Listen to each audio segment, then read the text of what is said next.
Исламистичката организација Лашкар-е-Таиба, односно армијата на праведните, изврши напад врз безбедносните сили на Индија.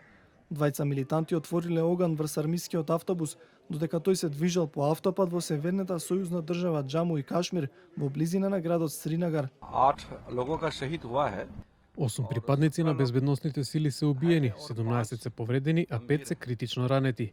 Вкупно има 22 повредени. Генералниот директор на полицијата и други функционери ќе одат во Сринагар да извршат истрага затоа што сме многу загрижени, поради тоа што толку припадници на безбедносните сили се убиени. Двајцата милитанти биле убиени од полициски службеници кои го обезбедувале автопатот.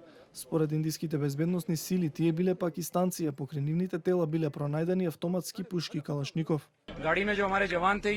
Нападот се случи кога безбедносните сили се враќале од стрелиштето каде што вежбале. Нашите безбедносни сили возвратиле на огнот и двајцата милитанти биле неутрализирани на самото место. Насилството во Кашмир се интензивираше во последниот период откако се зголеми социјалната тензија во местата каде мнозинството се муслимани. Регионот со деценија е центар на стратешка расправија меѓу Индија и Пакистан, кои целосно го сметаат за свој, но контролираат само делови од него. Поради несогласувањата, двете држави два пати беа и во војна. Индија тврди дека Пакистан ги тренира и вооружува бунтовниците, но тие ги демантираат обвинувањата.